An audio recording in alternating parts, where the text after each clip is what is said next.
read is okay. The first poem I'm going to read is called Solar Winds, and it's about the Indian trip to the moon, which I find quite fascinating actually. So into the sun, I'm sorry, not into the moon, into the sun, trip to the sun. It's called Solar Wind. The controls are set, solar wind sweeps by. Saria, can you hear me? We're about to fly.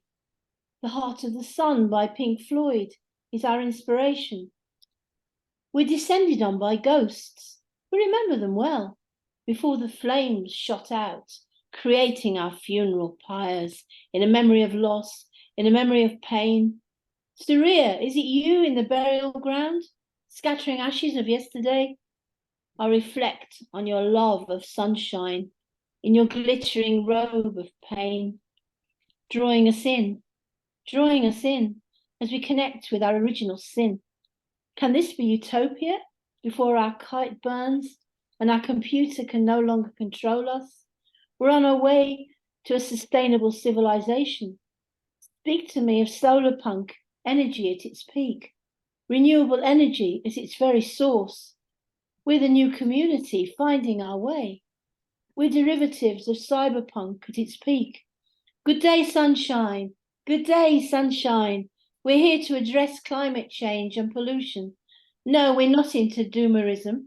We believe in our way, in a counter-capitalist culture, decolonial, rejecting all climate immersion.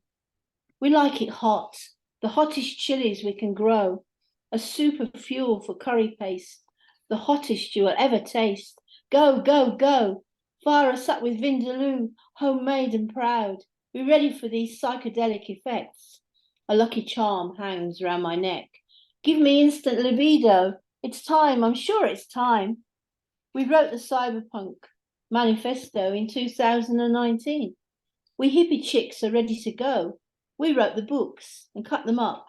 It's anarchy, but the roots of our society are breaking up with hierarchies becoming extinct. We're ruled by stateless politics, rolling the dice to predict the next revolution. Could it be the last? The controls are set, solar winds sweep by. We rely on praxis to inform us how. Our aims burn red to explain the trip, but finally we're moving in. The heart of the sun is our goal. The next one was based on the pink moon, but we didn't actually see it here, but I saw photos of it. It was on a couple of weeks ago, the famous pink moon that came right down to Earth. And so the pink moon is coming to claim its inheritance, the Earth, as if commanded to light up the world with sherbet fizz, a radiance of eternal stars, a pink champagne of sky, bathing in its crazy brilliance on the transformed garden. The pink moon wanders tantalizingly slow in dawnlight, as if intoxicated in a dazed state, extending time forever. Dizzy with power, out of the closet, defying logic, increasing karma. It's a magic spell made by the eternal sorceress. She's in the pink. Roses are scattered at her feet by her many admirers. Their fragrance invades us, malingering on the pool. Cool. It's so cool here with the invading moon. Sublime interference. We've never been so close enough to feel each other's imprint. Out on the high seas, they're lost in their own mirror images, tossed with crystal shells and shoals of fish, as if in blissful cohesion, in the freezing dark, to a chorus of seagulls, wings tinted silver, waves, pink-crested parakeets, in the deep blue crashing tide. Let me examine the oncoming tide in your eyes. Let's have fun. Chameleons, we have yet to change colour in the moon shadow, from pink to blue, sweeping across the horizon on our bed of pearls. The rising sun, a smoking gun, hot stuff. Don't deny us the pain of departing. One sweet blushing face and you're gone. Just what that rogue moon intended. It's a takeover bid to dominate the skies, seduced with promotional kisses. As moonbeams caress, we are feverish, in the pink, so to speak, psychic, delirious. The amphibious pink moon is expanding. It's a perigean come to claim its inheritance dues. And I've got one more if there's time. If there isn't, I'll. Okay, it's called. Robert and I did. We don't often do a workshop together, but we did one yesterday, and so this one's called The Window, based on Robert's workshop. So I've looked in there many times, somber in reflections. Memory reveals a picture on the wall, rusting at the edges. The room is unclassifiable, unique in its oneness, its fragrance, red roses, the sweetness of dreams igniting the past, facing other places, other times, revealing the ashes of before, sublimely indifferent to my current needs, dying autumn roses. Yes, they're currently passing. It's autumn. I've been here since spring. Which spring? Petals have fallen for decades around my bare feet. I face the end. There's no going back. I never reallocate my time. I just try to remember as I stare at that embroidered screen. Is that where she passed, my mother, like a rose snapped off from its stem, cascading down the stairs, tripping from top to bottom? A view of her crumpled body in the hall, in the sweet scent of roses, all must fall in the decadence of autumn when foam tops the waves. She flatlined at the bottom of the stairs, seen through the hallway, in view of winter snow, swept up in the garden, viewed by dying flowers. Where did she go?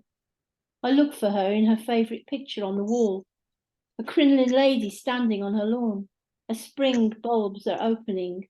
Mum embroidered it everywhere, her inspirational piece on the tablecloth, in the corners of pillow slips, the cover she had sewn for the old settee. I tried to look at it through her eyes, a fantasy of a poor girl in hope. I searched through the once displayed photos of life once revealed, the newlyweds before the war, Dad in his RAF greatcoat, Mum in a pink frilly suit with pearly buttons like sweets to my infant mouth. I can't forget, even the curtains are closed, even though the lamp's out. My granddad graces a corner chair, the ash from his woodbine burning down, his miner's cough, lungs so rough he dozes there, purling in the moonlight. Currently his chair is empty, though once sun rays lit up his elderly form. There's a space where once Mum's unearthly face explored new life, me in a cradle, shadowed on the wall. After the war, I remember, I remain.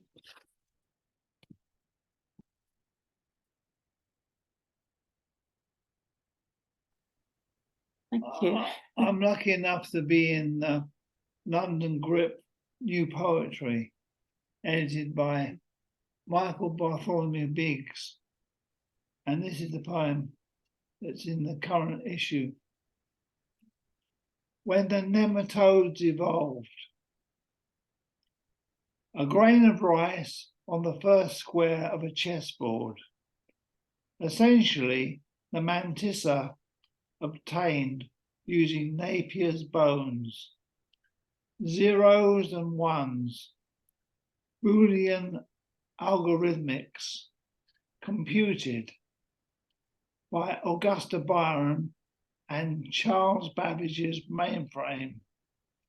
I remember reading alphabetically in the old school on the edge of the tessellated floor, pixelated, recalling Kepler's exoplanets and Copernicus, forging ahead with the matrices' correlative memories, the heart of the machine, a cogent mindfulness, AI, a fragmentation of the human genome. The pontonistic dot matrix selects its dialectic code, its very best gambits to win the anonymous game. We're all one in the mirror image, knowledge, a material dialectic for rebooting the system, remembering when the indices were differentiated, when the nematodes evolved Chomsky's logic.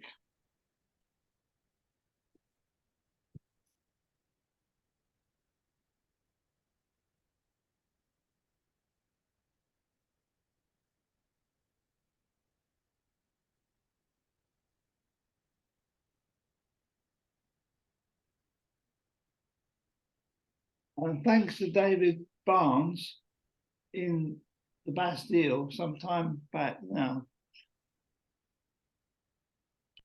Princess Alexandra Amelia of Bavaria, on her deathbed at Schloss Nymphenburg, talks of the glass piano she swallowed as a child. Was it deprivation of my father? He might come and discover me playing a cadenza. To his amazement, I can play anything by Herr Beethoven or Mozart just by thinking on my beautiful glass piano, unintelligible to the ignorant. One has to have a cultivated ear. I have a sentimental attachment to certain pieces and can improvise. It has a lustrous surface that twinkles like a star. It is a formidable instrument, invisible to the ignorant. I can speak with the cadences of music.